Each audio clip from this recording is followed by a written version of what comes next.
Module 2. What is advocacy?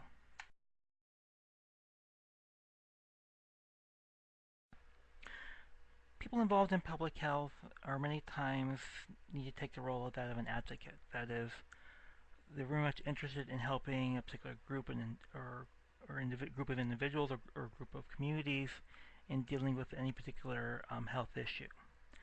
As such, using the skills that you've developed in research, in communication, and others to help particular communities solve a particular problem. And so this is also a very important aspect we'll be discussing within this course.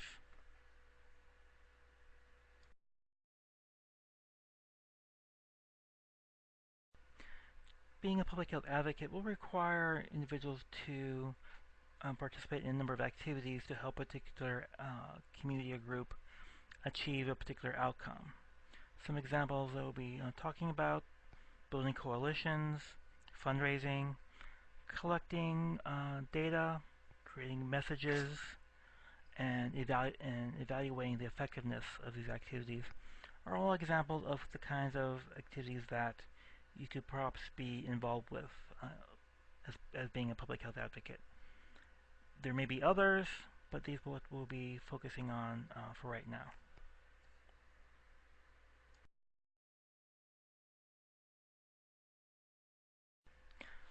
So, probably the one major activity that will be important is helping to build coalitions.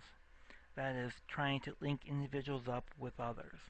Trying to link individuals based on whether or not they'll be affected by a particular issue, whether or not individuals may share a same goal or ideology, or others who may have a similar interest. You may like to try to link up many diverse individuals as part of the coalition in order to achieve a particular outcome. And so many times you're working with people who are maybe affected by a particular issue. You may be working with people who are, again, allies to those individuals. And you may be working with other stakeholders, people who work in the community, employers, other organizations, all of which you want to be able to help you, support you in terms of developing some sort of public health goal. In this case, trying to identify a public health policy initiative, trying to get that identified and passed. And part of this is you may seek to create any level of relationships, long or short term. Maybe short term just for a particular vote at a particular governmental entity, or perhaps more longer term as part of a long goal of trying to achieve some sort of change.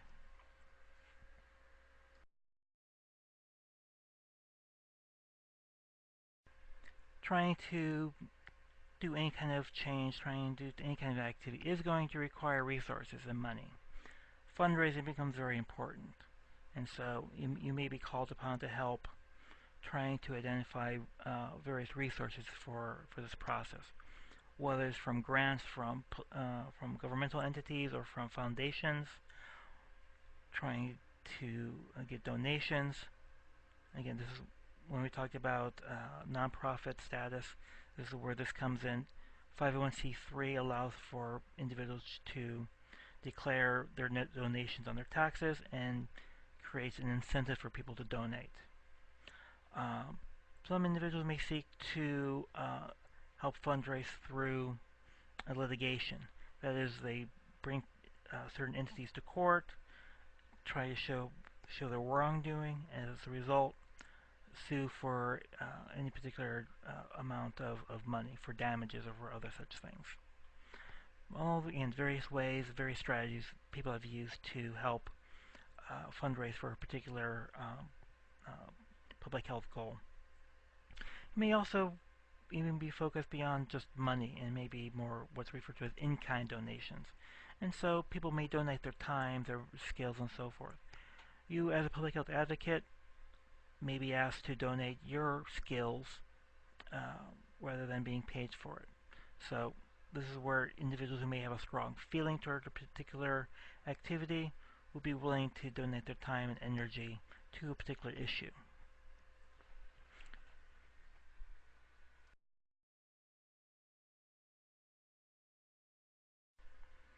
Okay, a lot of the process will involve collecting data. That is, you need to identify and collect the evidence needed to try to promote a particular policy goal, whether it's through community assessments, public health surveillance, literature reviews, or even collecting your own data.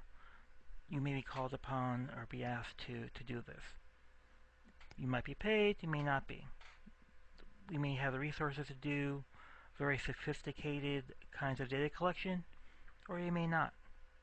That's really what the case is, and depending on the situation, depending on the activity and the organization you're working with, you may influence the kinds of resources that you have. But it's still an important part of being a public health advocate.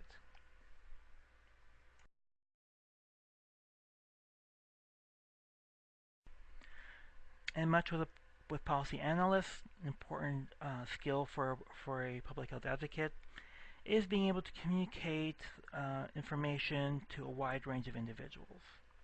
So being able to communicate your evidence to not only to other scientists, but to politicians, to other community members, to news people, and so forth, is becomes a very important part of the process. And so, and you're also looking at many ways in which this is done. So you're not only just doing this perhaps face to face, but doing reports, public service announcements, writing editorials, which is will be part of this class, all of which is trying to communicate the issues and the needs of the community to a much larger audience to try to influence uh, the support towards a particular policy goal.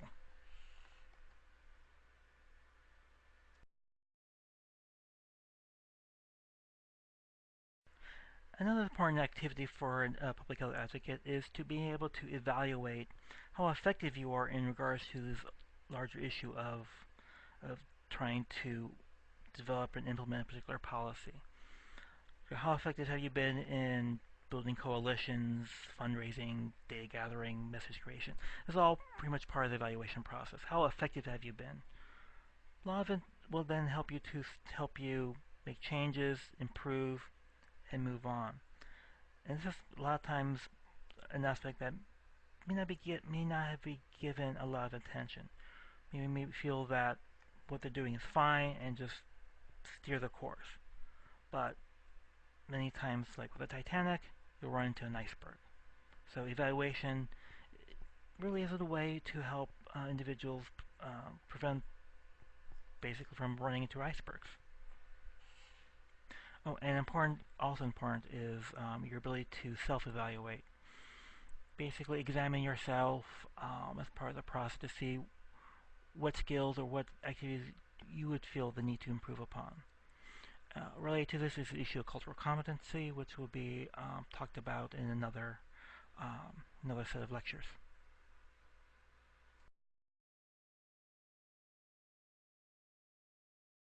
Now, when we're talking about being a public health advocate, very much we also need to talk about this idea of public health leadership.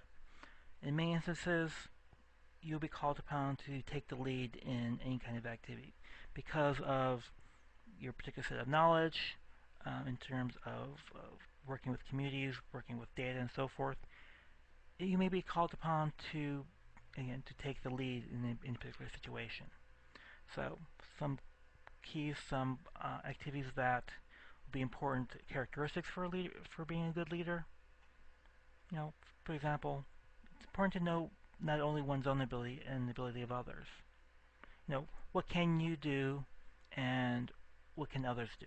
Because this then will help you with the second point is being able to delegate. And this is where, in some instances, people have very difficult time doing is being able to trust others to do necessary work, and doing so in a way that's effective. So no micromanaging, no looking over people's shoulders, not constantly contacting.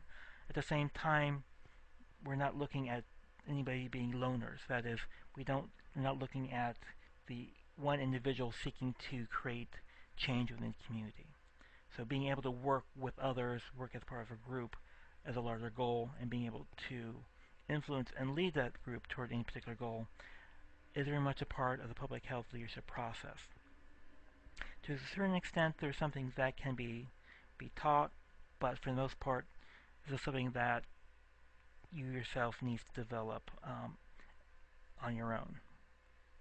Um, but that's not to say that you're on your own as part of this process. Working with mentors, working with people you can talk with, is a very important part of the leadership process as well. Also, there's also a public health code of ethics that's important for people to follow, and we'll be really discussing a lot of these in class as well. But how people do the research, how people relate to other individuals, very much related to the idea of being a good public health leader.